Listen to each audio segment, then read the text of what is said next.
Welcome everyone to the Responsibility-Centered RCM Responsibility-Centered Management Budget Allocation Model Town Hall Meeting. There, I got it out. My apologies. We appreciate you coming out on such kind of soggy day. But since we know where the rain is coming from, we thought we would take just a moment and answer a question that's kind of flying around campus, and that is, how is UAB going to plug in? How can I help UAB plug in? How can I help generally?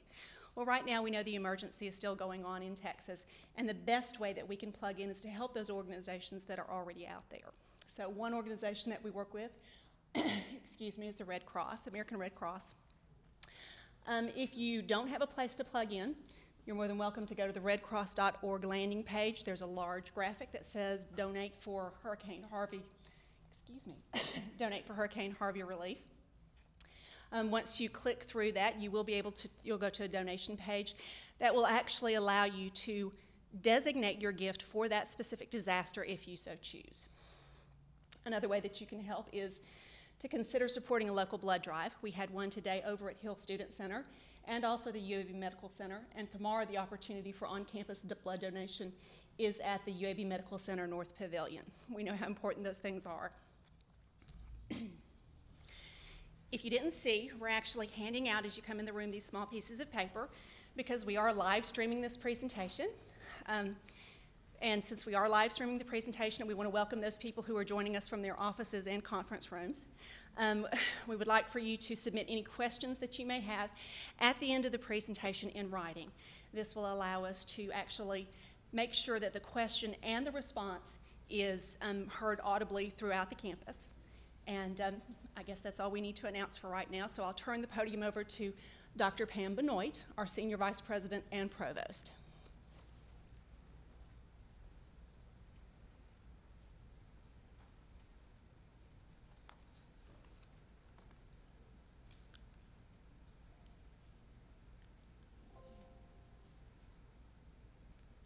All right, why is it not working? Where is the computer?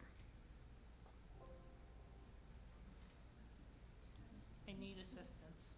I'm going to go over here and drive. There we go. Okay, can you go to the first page?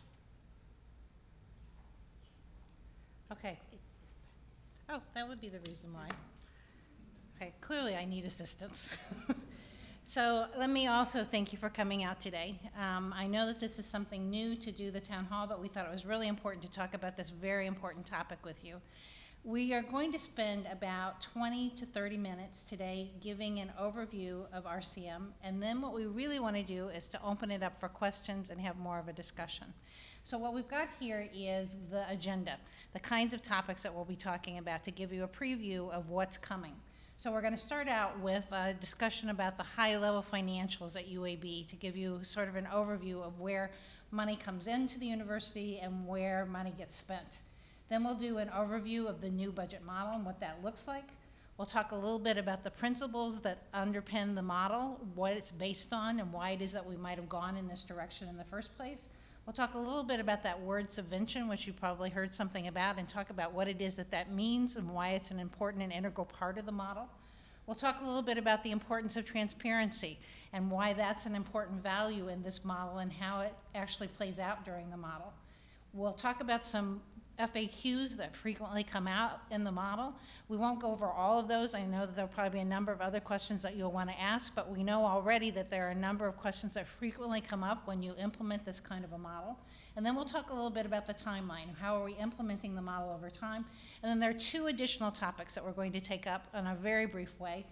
The process improvement process that's here, as well as an update about benefits. And then finally, as I said, we really want to spend a large part of our time in the question and answer period. So as you have those cards in front of you and you think about things that you want to ask about, feel free to jot down a question or two that you'd like us to think about as we are talking about this very important topic for the campus. At this point, I'm going to turn it over to Mr. Bolton to begin to walk us through that process.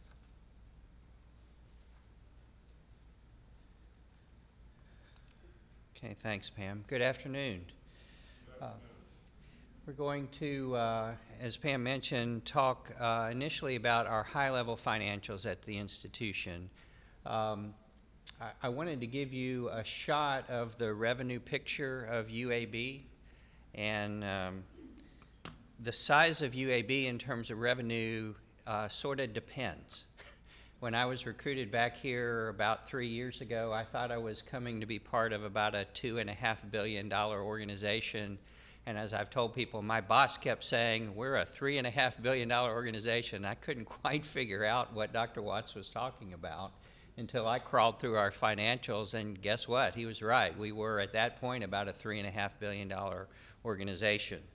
But this will become important as we talk about responsibility-centered management, or the new budget model, because we're just going to be talking about one slice of this revenue picture for the institution. So when you think about UAB, the core entity of UAB that really rolls up in an integrated way in our financials is the campus, the academic side, where the teaching and research dollars are and the state monies that come in.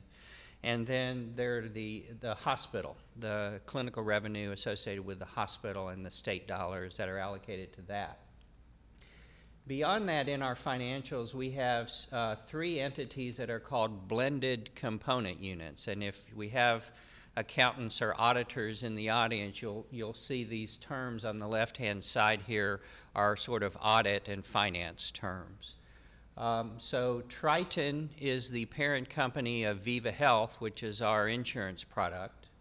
And you can see they're about a $600 million a year piece of this complex puzzle. Then we have the Hospital Limited Liability Corporation. This is really an employment platform associated with the hospital, where a lot of our allied health personnel are attached to that. And then we have the UAB Research Foundation, which is where the intellectual property that you generate, where the revenue for that resides. That's where we do our patent and licensing agreements through the UABRF. Then we have one entity that is in our financials that's called a discrete component unit. And what that means is the financials for Southern Research, formerly Southern Research Institute, are presented discretely in our annual financial report, but they're not rolled up into these overall financials up here. And then we mention in our annual financial report 4 related parties. And again, these are all accounting and audit terms over here. And those are the health system, which is the management entity for both the clinical practice plan and the hospital. Our Health Services Foundation is the clinical practice plan for our healthcare providers. They bill and collect for the physician and ancillary health personnel that interact with the patients. We have the Education Foundation, which is an entity that was established decades ago for the support of UAB. So every time you buy a Pepsi or a Coke out of a vending machine on campus, thank you, because that's through the Education Foundation, and you're supporting either the patient care or the academic mission of the institution through that. They also own a couple of office buildings around here and the parking deck across from the emergency room at the hospital. And then the Valley Foundation is the clinical practice plan for our faculty who are based in Huntsville. So we have a branch of the medical school up there, and they have their own practice plan. So as I describe this, and this is becoming a tired analogy, but I'm going to use it one more time, and then I promise not to use it again. So if you think about this in terms of a family, the core entity is our nuclear family. Those are the folks we live with every day. The blended component are more of our extended family. These are the ones that we're visiting for Thanksgiving and other holidays. The discrete component are the ones we might see in an occasional family reunion every 5 or 7 or 14 years, however often those take place. And the related party, and I don't know if you're doing it like me, but I'm trying to figure out how I'm related to that lady that won the $700 and something million lotto last week. But those are the people you'll only see if you win the lottery, and then they look you up. So really everything from here up, UAB has at least 51% ownership or control of that, and that is why it appears in our financials. And everything here down, we own less than 51% control, but they are supporting agencies for our institution. And you can see I've drawn a box around the campus budget. So this is, when I say campus, what I'm talking about are the academic, or the teaching and the research programs of UAB. And in that regard, we're about a $1.1 billion a year enterprise on our financials. And this breaks down that $1.1 billion. And you can see the majority of that revenue piece of the pie is related to grants and contract revenue, about 38%. And those are direct dollars, not the indirects associated with grants and contracts. And you can see the next pieces of the pie that are the largest are tuition and fees at 21% and state appropriations at equally 21%. This will be the first year in the history of UAB where tuition and fee piece of the revenue pie exceeds the state appropriation revenue piece of the pie. If we had looked at this graph back in 2007, before 2008 happened to all of us, what you would have seen is that state appropriation would have been in the mid to high 20s as a percentage, and tuition and fees would have been in the high teens as a percentage. So as we've lost state revenue, and it actually leveled off for the past few years, but we're still about 90 to 95 million short of what we were at our peak in the mid-2000s. So we haven't fully recovered from that, but what has, other things have come in and sort of filled that gap in some ways. The state appropriation piece is probably the least fast-growing type of revenue that we have right now. So that's the revenue picture of the $1.1 billion. Here's where we spend that $1.1 billion in very high-level terms. So you can see the lion's share of it, really 2/3 of it, is spent on compensation and benefits across the enterprise. About 7% on scholarships and fellowships, a big catch-all category, supplies, services, and other, at 27%, and 1% of that's interest expense for the debt that we carry on the various facilities that we have on campus. A couple of important footnotes here. One is UAB spends about $300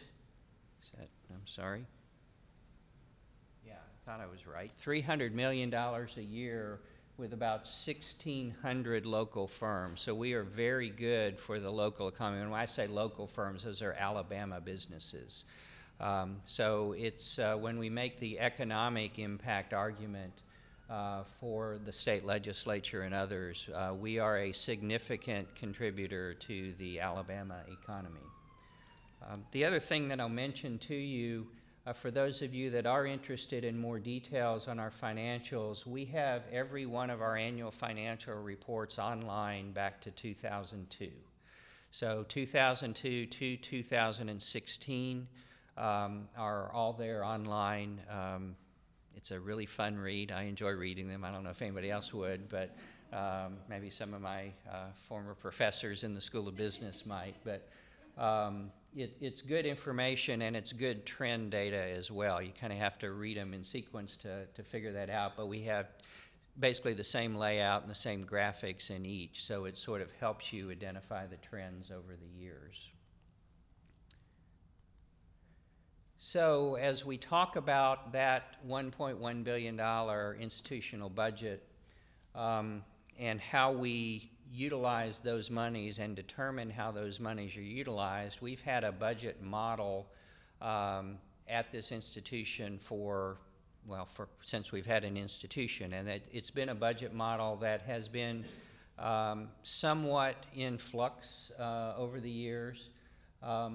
When I was recruited back a few years ago, it was a keen point of discussion as I was being interviewed, and then as I went around and met with various constituent groups. And there was an assessment done in 2013 and 2014 about what's right or what's wrong with the current budget model that UAB uses. And, you know, a longer list of what's wrong with it than what was right with it at the time.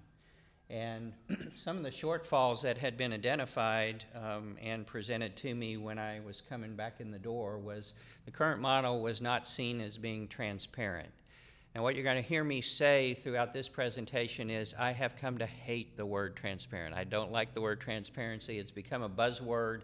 I'm going to use it a few times, and I'm going to try to clarify where we're trying to go with transparency. And if you can help me figure out a better word and move beyond that, I'd love that advice and assistance. Our current budget model was seen as uneven or unfair in distributions or allocations. And as I dug into that, I think what that means, as I said, it's been a budget model in flux and somewhat in evolution. As things got added to the model, it may have been the right thing to do at the time, but if you add something here, it created unfairness over here, because to add it here, you had to take it away from here. So it created a sense of unevenness or unfairness as that model evolved over time, and there weren't good optics into why that was happening or how that was happening. It was said that that model, the current model, did not incentivize good or priority-aligned behavior, and by that, what it meant was it promoted unit-specific tactical priorities, but not really institutional strategic priorities. Now, part of that may have been the institution's fault because we really didn't have a strategic plan at the time, and we are working on that now. So it's hard to align with institutional strategic priorities if you don't know what they are. The other two comments, it did not provide adequate resources for strategic investment if we could have identified those strategic priorities. And then the model did encourage duplication of services that resulted in some inefficiencies. So as an example, when the institution didn't take responsibility for building, you know, a great IT infrastructure, the schools were left to figure out, well, do I push on that to make it happen, or do I just build my own over here? And so we've had a legacy and a history of sort of a combination of doing a little bit in central and a little bit of let's just build our own. So the conclusion from that was a new budget model, if we did it right, could better align and serve the institution. So we established a budget modeling task force, and I'm not going to reread the charge to you. I will let you look at it here. But through that charge, the recommendation through the task force work was to adopt an RCM-based budget model. So the task force was initially convened in April of 2015. We thought we'd be together for maybe a year and a half.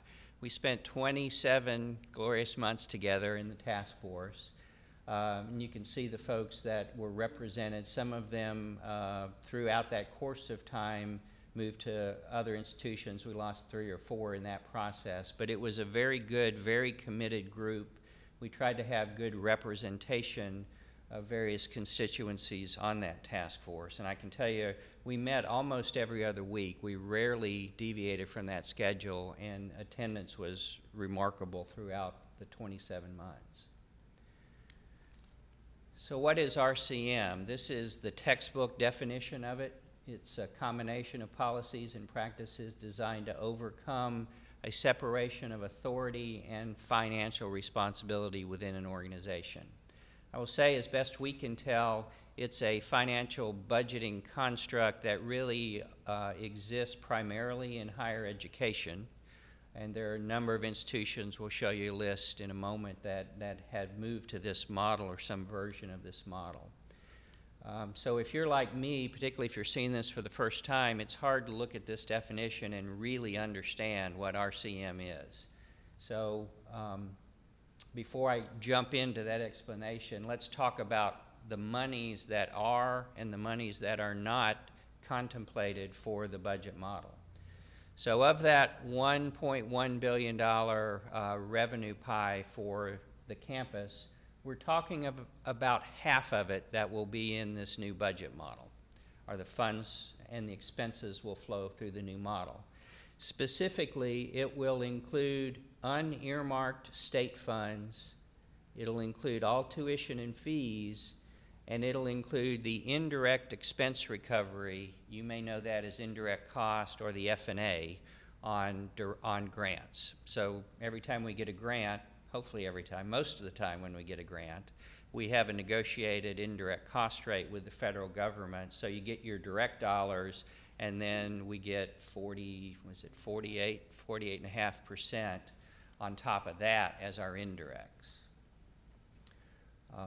And what I mean by unearmarked state dollars, the majority of our state appropriation of about $250 million is unearmarked. The legislature allocates it to us and says, this is for the general support of the academic enterprise at UAB. There are a few line items, though, in that state appropriation, and if you look at our financials, you can identify what those are. But they are legislatively prescribed to support our Sparks clinics, for example. That's been a line item appropriation for a number of years. So what we're not doing in the model is if it's an earmarked state appropriation, that appropriation goes specifically and only to what it's earmarked for. But again, the majority of those state funds are in the unearmarked category.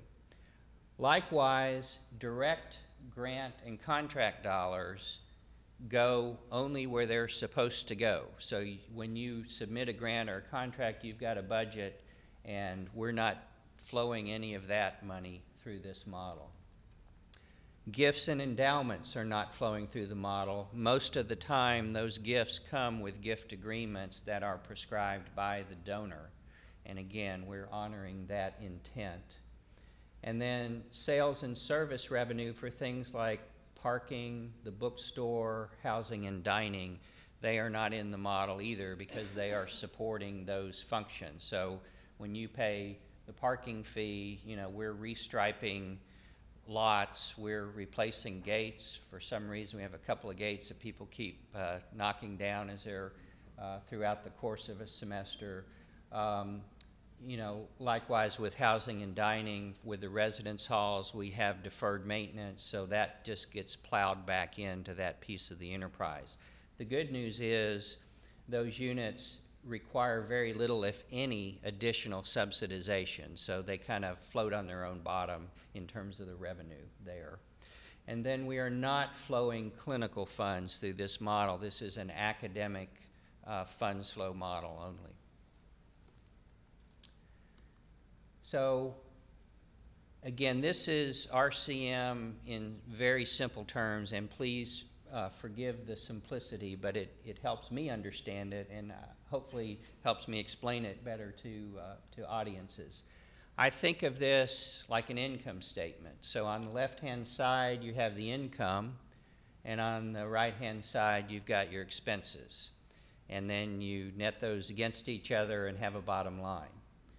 Hopefully a positive bottom line. So for income, what we're flowing through the model again are tuition, indirect expense recovery, and the unearmarked state dollars.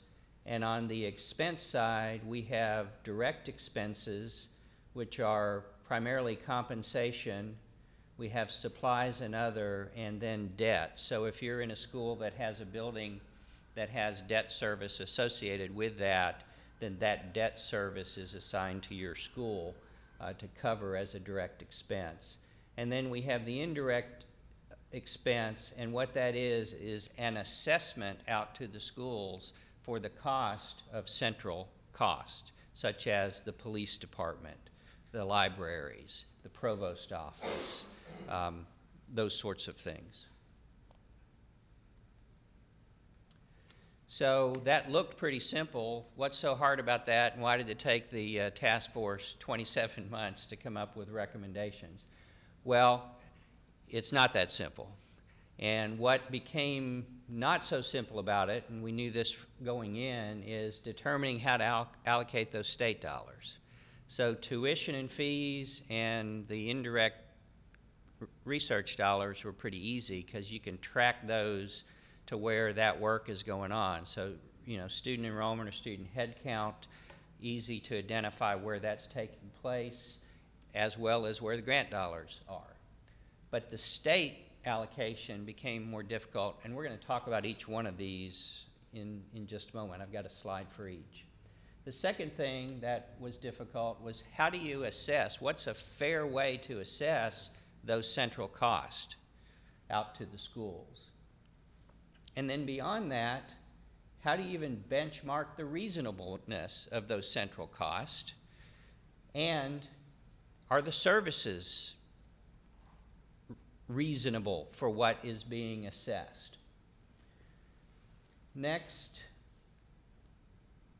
we had a lot of discussion about protecting and preserving mission-critical efforts or programs that don't break even in the model. We're part of a large academic enterprise, and there are some programs that, because we're a comprehensive urban university, we've just got to have. We can't be that. We can't be UAB without them. But there's not a business model you can create that makes some of those things break even financially. Well, that doesn't mean we get rid of those things. That means we identify those as priorities and figure out a way in this model to support those sorts of things. And then creating processes and reports that makes transparency real rather than a buzzword. So let's talk about those things. First of all, allocating the state dollars to schools, and the language of RCM, responsibility centers are basically the equivalent of schools and the College of Arts and Sciences. And support centers are the equivalent of administrative units in the provost office. So the things that are arguably necessary here to support the academic mission, but they themselves don't have revenue opportunities. So our principle around this is state dollars are to support the academic mission of UAB. So both the direct and the indirect cost of teaching and research. And except for those earmarked line items, the legislature really doesn't provide guidance beyond that for UAB. We think that's a good thing, but it gives us an opportunity here to work within the model. So based on that principle, the task force has created a formula that considers for each school teaching effort that goes on in that school, the number of students that are related to that school or program, the research expenditures that are associated with that school or program, and then the number of faculty. And those will become key drivers for how revenue and expenses are dealt with at the school level. So then another big concern was, how do we assess for central cost or the support center cost in such a model? So our principles were reasonableness of central cost and services should be addressed. Let's not assume on the front end that everything's great and everything's reasonable, and that assessment is ongoing now. And cost drivers should align with the support centers. I'll explain that in a minute. And we kept saying to each other in the task force, and we kept reading from other institutions that had put a model like this in place, keep it simple. We could metric this to death. We could have 100 cost drivers instead of the 11 that we chose, and the incremental benefit and sensitivity in the model is not that much greater if you go to that length, and then it just confuses the you-know-what out of everybody. So we needed something that we could work with and perhaps build upon. So based on those principles, we created formula for each support center in the model, and I'm just going to give you a few examples. So how would you assess the cost for facilities? Well, the biggest driver of facilities cost is how many square feet you've got. Now, secondary drivers are the condition of the space and, you know, the age of the equipment and that sort of thing, but the primary driver relates to square footage. What about for the provost office? How would you decide how to assess costs for that? Well, who is the provost office here to serve? Students and faculty. So that became the cost drivers for the assessment related to the provost office. For human resources, the main cost driver is overall employee headcount. So it tracks related to that. For student affairs, the primary cost driver is student headcount because they're there to put programs and services in place to support the students. So that's what we mean by cost drivers, and that's what we mean by trying to keep it as simple as possible. So let's talk about the benchmarking of the reasonableness of central cost and service. As I mentioned, that process is going on right now. Our principle is there should be increased awareness of and accountability for central services and their cost. So based on that, a task force was assembled this summer to perform an administrative services review of all areas in Central for which costs are going to be assessed. So in my area, the police department's undergoing that, and I see the chief back there. Financial affairs is going through that. Human resources is going through that. And so we're trying to benchmark against peer institutions. We've brought in Huron Consulting to help us with this work. We've got a good task force in place. It's chaired by Allocation, one of the senior financial officers. She's in the School of Medicine. But we have good representation on that relatively small task force. I know Dr. Weiss is in the back. He's on that task force as well. They are meeting throughout the summer, and we'll be bringing forward some recommendations within the next month or so that we'll figure out how to share with the broader university audience. So those, as you see in bullet point 2, those results will be shared, and the recommendations will begin to be implemented throughout fiscal 18. Beyond that, this can't just be a one and done thing.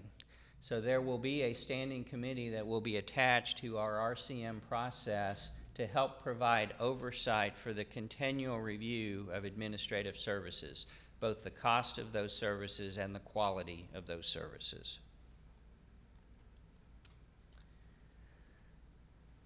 So one of the other difficult things that the task force has wrestled with is this idea of initiating, protecting, or preserving mission-critical efforts or programs at the institution, particularly those efforts or programs that financially don't have a positive bottom line, but again, they're critical to the enterprise. So our principle there is that the new model may create financial swings for a unit that require buffering until that unit can adjust to the new model. So recognize when we create a new budget model, we aren't printing new money for the model. The model is a redivision of essentially the same pie. Now, where we can grow the pie is where we can wring out efficiencies, save those dollars, and reinvest in programs.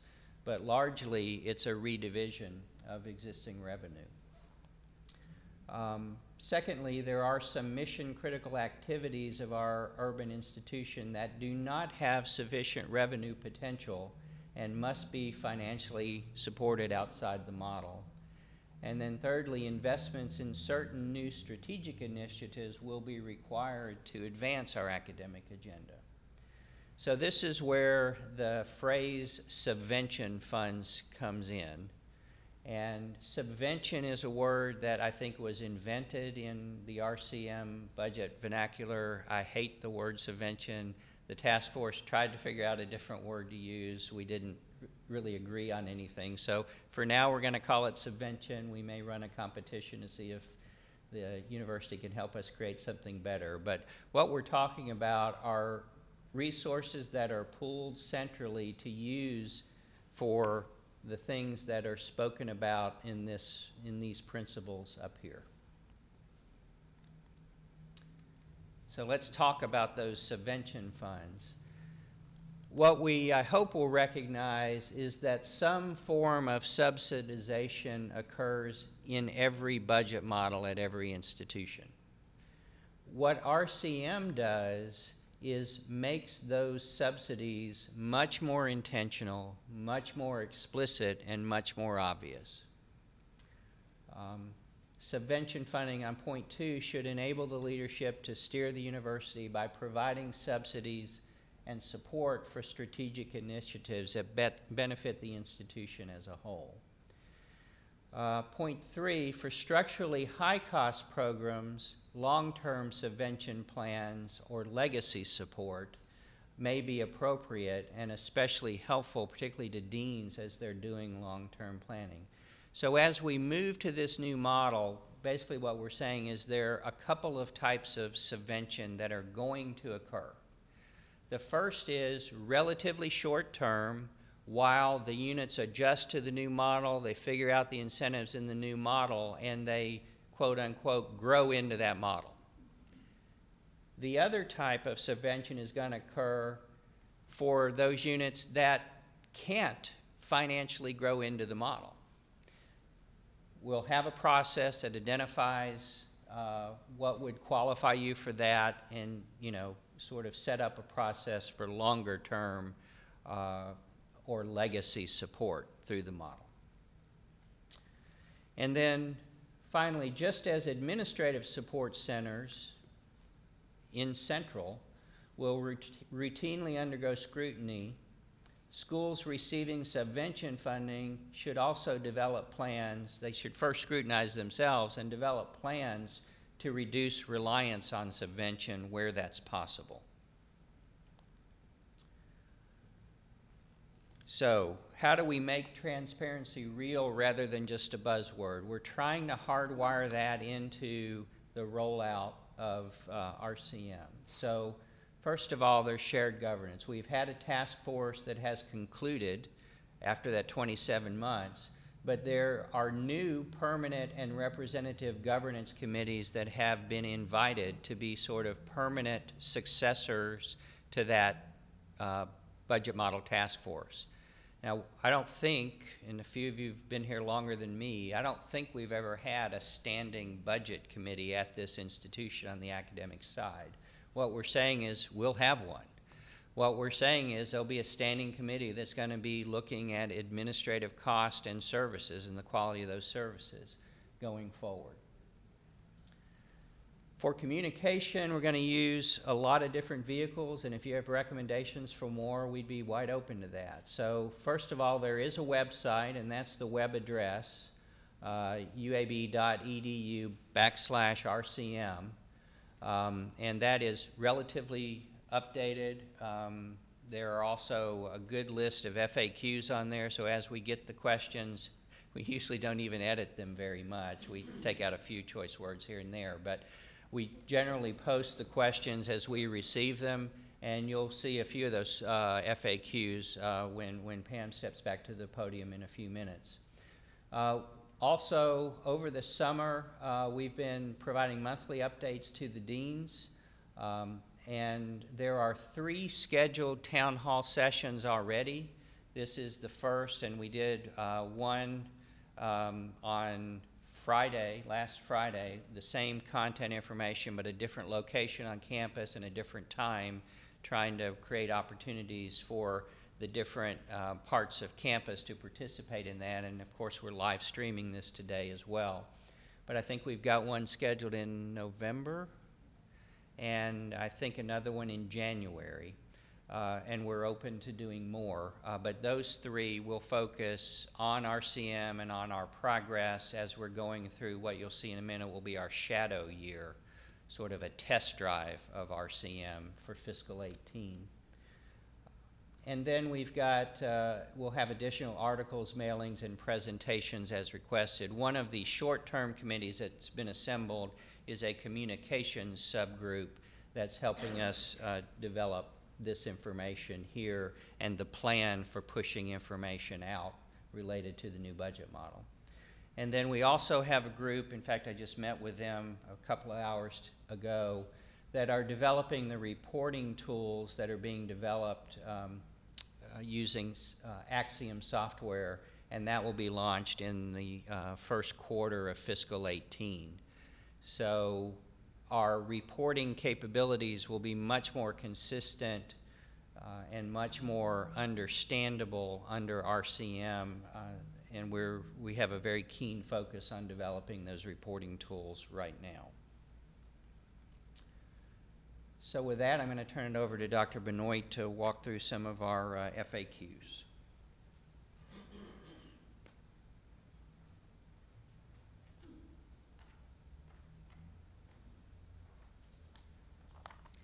So whenever there's a change, it's not surprising that there are lots of questions. So I want to spend just a little bit of time talking about some of the frequently asked questions. I also want to share that at my previous institution, we also implemented RCM, and so these are questions that I've answered before. They're remarkably similar to the same questions that I had before. So I want to start first with the question about, will there be widespread faculty and staff layoffs when you implement RCM? It's not surprising that people sometimes get concerned about what the implication will be for their jobs. And the answer to this question is no, that the model does not implicate a job consideration in terms of faculty and staff layoffs. What the budget model does is that there are other factors that are the determinants of workforce decisions. A budget model is only a model that helps to match effort and financial resources. It allows you to predict where the revenues are coming from. It allows you to predict where the expenses are. But there are a lot of factors that influence whether or not there are demand for your courses, whether or not you have enough students in your programs. Those kinds of factors have more of an implication about whether or not you have the right number of faculty or you have the right number of staff in your programs. So there are a lot of other factors that would influence whether or not you would have to have layoffs, but the model itself does not cause that. The second frequently asked question is, does RCM cause administrative bloat? And the answer to that is no. It actually has the opposite effect.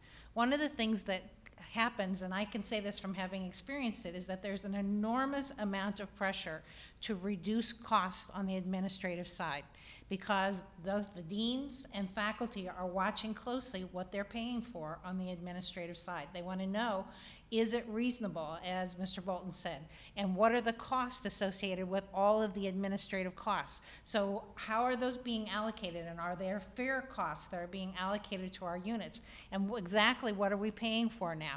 Before, there wasn't that much conversation. People didn't like the cost. They thought probably things were too expensive, but now when they see the cost allocations, there's an incredible amount of attention toward those administrative costs and really trying to make administrative units much more efficient to reduce those costs. So a lot of pressure on those. That's why there's this administrative committee that's looking at those costs and benchmarking and seeing what the costs are and what are the appropriate and reasonable amount of costs for administrative units. And so in fact, I think it actually moves the other direction. The third question is, will RCM shift more money to the health schools, or will RCM just shift money from medicine to the other schools on campus? And the answer here is no to both questions. Actually, what the budget model does is try to bring more equity, consistency, and clarity across all the schools. And again, think about what it's trying to do. It's trying to lay out very clearly, where do the funds come from? What's the basis for the assessments in terms of allocations? It's not moving things back and forth. What it does is it lays out exactly why the funds are where they're allocated to and what the expenses are for each one of those. So while we're sensitive to the concerns that this question raises, the model itself does not cause this kind of redistribution of funds. And then the other question that I sometimes hear, and I've heard on this campus already, is the question about who else is using RCM. And in fact, sometimes the question I've heard is, A lot of institutions that started with RCM are now deciding that they don't want to use RCM anymore. Is there any truth to that? And so what you have here is just a sampling of institutions who are using some form of the RCM model.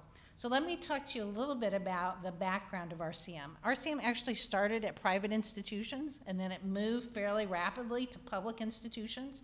What you see on this list is a whole series of institutions who are using a hybrid model of RCM. No model up here is the same. They all are adapted to their particular institution. And UAB's model of RCM, when it finally gets settled, will be different than any of the models that are up here. You learn from those institutions, but you adapt it to your own institution so that it works effectively for you. So when you hear that other institutions have decided that they're not doing RCM anymore, probably what they've done is tweak their model, moved in a slightly direction, but they have some hybrid models that are out there. So those are some of the FAQs. They're not the only ones, but some of the very common kinds of questions that often get asked about RCM.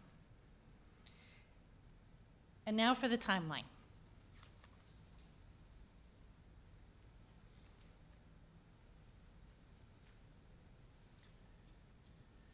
So our intent with RCM when we got started was to have a new model in place for this fiscal year that we're about to enter. We weren't ready yet when we met with the task force as we were winding down last spring, and then met with the deans and got had a lot of conversation with deans and a lot of advice from deans and some of the members of the task force that we really needed a true shadow year. Let's take a test drive of the model. So what we are working hard to build now is build the model out. We went ahead and prepared our fiscal 18 budget largely like we've done for the past however many years using the existing model. And our intent is to run RCM side by side with the new model so that deans and those of us in support centers can understand, if we had gone live, what those implications might look like. So we're calling this essentially a shadow year. It gives us an opportunity to understand if we've created a model that might have some unintended consequences, things we didn't anticipate, and give us a chance to jump in and address those before we really go live. It gives us a chance to actually build out the reporting. We really would not have been ready for the significantly enhanced reporting requirements if we had gone live this October versus a year from now. So it gives the enterprise a chance to take a breath, figure out what it is that is going to happen with this model or likely to happen, and put us in a better position to get it right. Now, having said that, something Dr. Benoit said, we're not going to completely lock down a model. This is a model that we'll learn from, and we'll continually be evaluating and bringing back probably some proposed improvements. We are a learning institution, and we expect to learn from ourselves in the model. We've done a lot of good work. We've got a lot of good advice from others. We've talked to a lot of other peer institutions that Dr. Benoit had showed you on the slide. So I think we have a good handle on directionally where we're going with the model, but undoubtedly we will we'll learn some things from the model that we've built. So the intent is that a year from now is when we will do essentially the full conversion to an RCM model. So moving beyond RCM, and then we'll open it up for Q&A in a minute, I just wanted to comment on two things. First of all, we do have a process improvement committee that has been meeting and functioning for a couple of years now, and I had thought we publicized it pretty well, but every time I meet with a group, I find folks who've never heard of our Process Improvement Committee. So I promise we're not trying to keep it a secret. We actually have a website that's up here. We solicit input on the website, and Melissa over here, as soon as we get a response, she puts it on our list. This group has been meeting about every 6 weeks Out of 60-some things that have been recommended, we've cleared, I think, 34 of them to date, and we're actively working the other 30-some. Some of them are longer lead issues. Some of them are easy to just knock out and be done with. But we keep a log of the issues that have been submitted and the state of where they are in terms of being addressed. So I would encourage you to go on, look at that website, and if you have recommendations, let us know. Melissa's been very responsive to let folks know, and I promise you she brings it fresh to our meeting every 6 weeks. And you will also get an email acknowledging that we've received what you've submitted. And please tell your friends and colleagues that we have this underway. And if you have ideas about how we can better promote it, we are open to that as well. The other thing I'll mention is it's about that time of year where you're going to be getting information about our annual employee benefits, particularly the sign up again for health benefits. So just some advance notice that the communications around that will begin in earnest in mid-September and run through the month of October. And you can see a website there where you can go on and get some information even now. And we do have a benefits fair on Friday, October 27th from 7 to 4 in the West Pavilion atrium. And if that's not convenient for you, I know a lot of folks on this side of campus, that's not a particularly convenient location. We've got it there because we use outside groups and because about 75% of our employee base is within a 3 or 4 block radius of that area. But if you miss that, and I've not been to a benefits fair, I probably ought to go to one. But I would say if you miss that, there will be HR consultant presentations in each of the schools. So get there if you can, but if you can't, that information will be delivered to you at your school as well. And then open enrollment will be this year October 27th through November 13th. And again, this will be our 3rd year, it will be active enrollment. So if you are utilizing our health plan, you'll need to go on and take an action. And there will be some changes, so I think it's always good to have to do that anyhow because it makes folks sort of read and better understand what the benefit options are. So we're excited. There will be some new options introduced, so we're excited. I see a few members of our benefits committee here. That group has been working very hard throughout the year, so we're excited about some of the new things that will be announced over the course of this benefit enrollment period. So with that, we have some time for Q&A, and we'll ask that you write your questions down so we can get this recorded.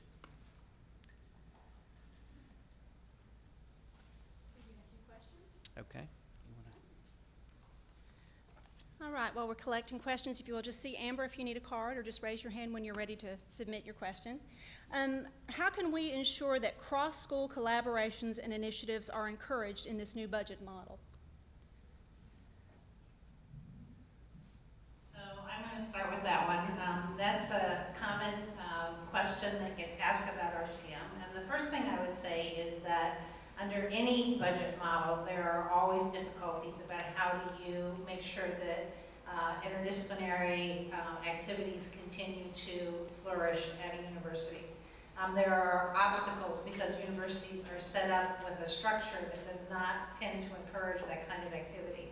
So the best thing I think to do is to be very aware and conscious that this is an issue, and to be thinking about ways that you incentivize that kind of activity to occur. So I will say that at my prior institution, one of the things that we did is we set up innovation grants that were interdisciplinary grants, knowing that this was something that we wanted very much to encourage, and we put some money on the table to try to encourage more interdisciplinary research. So we were thinking very much about making sure that that continued to happen and trying to get some of the obstacles out of the way to doing that kind of interdisciplinary activity. So knowing that that's an issue, you think about other kinds of structures to allow that kind of work to continue. But it's, again, it's not the model itself that creates those obstacles. Those obstacles are built into the kind of structure that we have as a university. Next question. I'm concerned that the RCM model will fundamentally change how we view UAB and alter our values. The emphasis is on revenue and expenses. Students become a source of revenue, faculty become an expense or a burden. How can we mitigate this and ensure that the focus remains on academics, our students, our trainees, and innovation, and that we do not become obsessed with revenue generation or view students as commodities?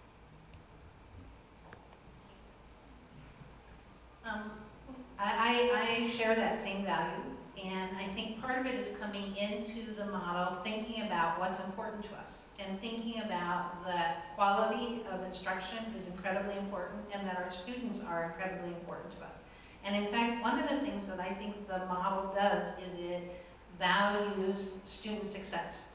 So if you retain students, if you recruit students, the model actually rewards you for retaining those students. So one of the things that I saw in practice was that prior to the model, there had not been very much attention on my prior campus toward retention efforts, particularly in the schools. It was always somebody else's job to retain students.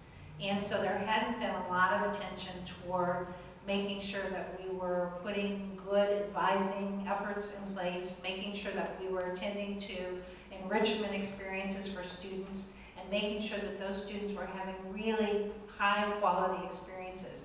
But it was very important to make sure that you retain students. You think about your numbers in terms of graduation, you think about your retention efforts.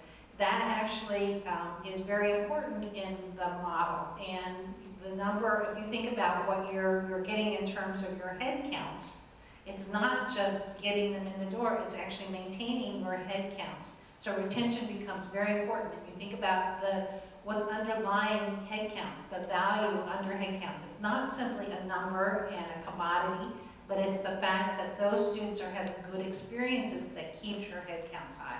And you think about what kind of values are important underneath that in terms of quality of experiences. And so those things are actually, I think, valued very highly by the model. So you want to think about not having unintended consequences by the model, but what is in fact very important. The other thing I think the model does is that it says, you know, there are actually real expenses to doing certain activities at the university. But there are also things that are quite important to us that we are costly, but that we need to also think about continuing to do. So how do we support those? Well, if we know that those are really important to us, there are other kinds of activities we do in order to make sure that we support the activities that are very central to our mission. So we talked earlier about subvention. If they're mission critical, you continue to find ways to support those things that are critical to your mission. Here's a great example. Graduate education typically is much more expensive than undergraduate education, but if it's important to your mission, you find ways to support it by doing some undergraduate education that helps you support graduate education. Research is incredibly important to this campus, but it tends to be more expensive than some other kinds of activities. So what do you do in order to support that? You find other kinds of activities that allow you to support that. It's realistic to know that there are real costs for doing the kinds of things that we do, but also we need to constantly be thinking about what are our values, how do we support the things that are most important to us, how do we support the things that are mission critical.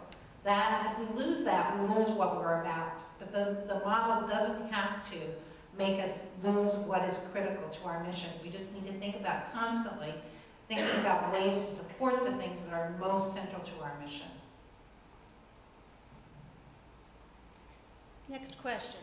Could you describe the faculty and faculty senate involvement in budget governance?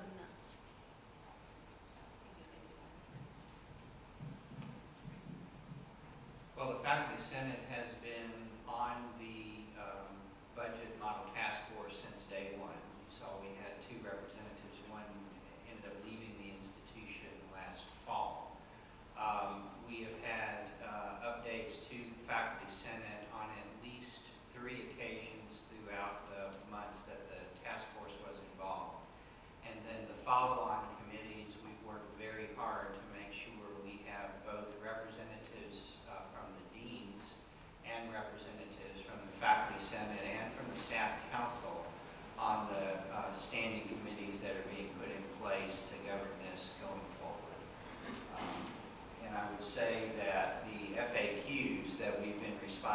posting online have largely come from conversations with different groups of faculty as well.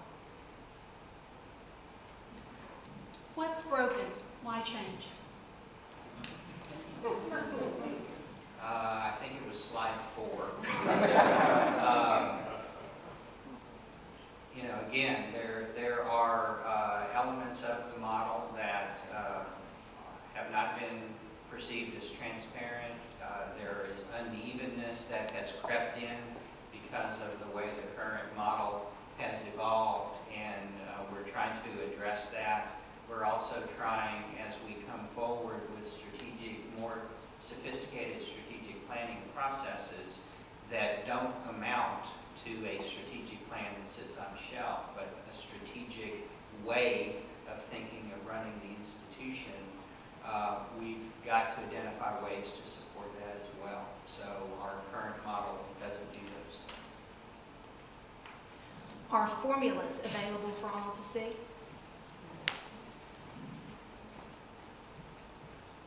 I would say yes. We are tweaking a few of those now. Some of the work that's been done over the summer is just going back and validating some of the work the task force has done. But yes, the model will be out there once we finish that work within the next weeks. So we can make sure, and I'm looking to folks who are here as well. I'll look to you. Can you make sure that we end up posting that online on the, we'll do that on the RCM website when that work is complete. All right, this is a similar question, but we'll go ahead and ask it. How will we be able to see the specifics of the model and implications during the shadow year? That's what we're building out now with the new reporting capabilities. So that information will be coming forward in sometime during the first quarter of fiscal 18, so between October and the end of the calendar year. And we'll be pushing that out to the deans and the fiscal officers in the schools. So it's going to be coming out in that format. We could probably as well, and again, I'll need you to keep me honest on this, we can probably create some at least mock drafts of the kinds of reports that will be coming out, so you'll at least understand the kind of information that's going to be flowing both to the schools and to the vice presidents that are over these support centers. What active steps will be taken to prevent or avoid departments from competing with each other directly for limited student-driven resources to support their program?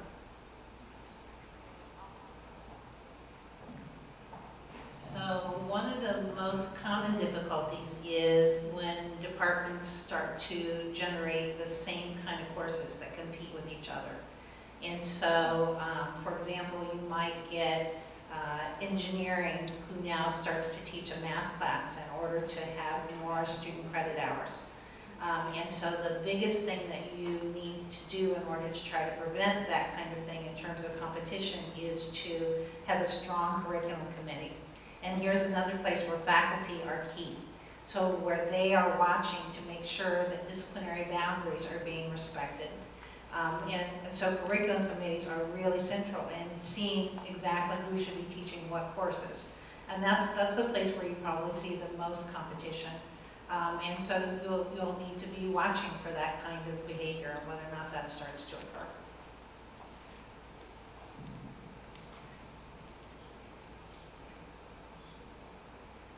Next question, will a specified percentage of tuition dollars track back to the unit, schools, departments that pay tuition or taught classes?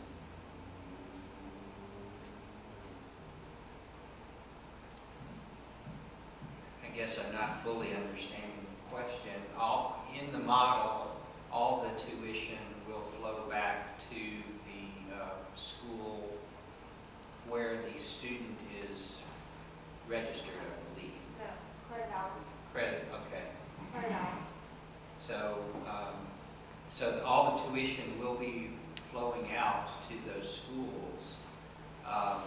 Then the assessment will occur to support central services, but we're not holding back tuition or fees in the model. does the model take into account that some faculty are far more expensive than others if revenues are based on head count? Good question. This was a topic of a lot of conversation within our task force, and we are using something called weighted credit hour production in the model. So there is a formula that we report to the Alabama Commission on Higher Education that attempts to weight credit hour production based on things like how expensive it is to teach certain types of students or certain types of curriculum. So graduate courses are weighted in that model higher than entry-level first-year courses for undergraduates, as an example. Engineering is weighted higher than some of the courses being taught in education or College of Arts and Science, as an example. So the weighted credit hour is a surrogate for trying to identify the higher cost of instruction in certain areas versus others.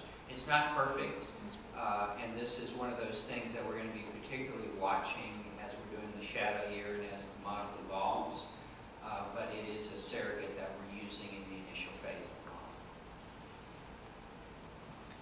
Can I add just something to that? So if you think about cost of instruction and what drives cost of instruction, implied in what Alan has just said is that the cost of instruction is driven largely by the salaries of those who are teaching the classes, and then the other driver is space. And so those are probably two primary components that drive cost of instruction. Will school budget information, for example, gross salary figures, not individual salary figures, become publicly accessible? Already. Yeah, it's already, It's already. yeah, that information is already out there, and so we're not intending to retract any of the kind of information that's already publicly available. And in fact, I think you'll see even more data under this model. If academic units are paying for centralized services, can we stop paying if the services are poor or non-existent?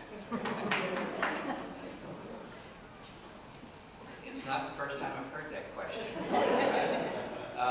The answer is, give us a chance to fix it first. Let's get through the administrative review. Let's do the benchmarking, and let's figure out what's working and what needs to be enhanced. A principle of RCM everywhere it's been implemented is you can't opt out. But we're giving you enough data to make enough noise to compel us to fix what's not working. So we are committed to that. If we weren't committed to that, we wouldn't be going through this process of benchmarking and pushing that data out there. It's going to make a lot of our lives a lot more difficult with that information being out there, but we think that's the only way we can do this model in a responsible way. So please work with us. I expect we aren't going to get it absolutely right the first year or even the second year, but we're committed to get that data out there, and let's use the data to push change in a positive way. All right, I see we have a few more questions coming in. In the meantime, we have a comment. Alan, I would suggest clarity as a synonym replacement for transparency. I like it. Thank you. Yeah, I've often been told you can be transparent but not be clear. But clarity is probably the better word, I think. What happens to programs with differential tuition and online fees? So the tuition is tracking to those programs. So if it's differential tuition, you're getting what your tuition is. It's a really good question about the online programs, because what we've learned in this process is we don't treat them all the same way. So we've got to better figure that one out, and probably another good reason to do a shadow year while we do some more exploration on that. But again, the intent of the model is if you're generating the tuition, you're getting that tuition final question, unless we see some more come in. For units that will require subvention because there aren't many opportunities to make a substantial impact on their bottom line, will there be an advisory committee that can make recommendations to prevent those units from relying on subvention indefinitely?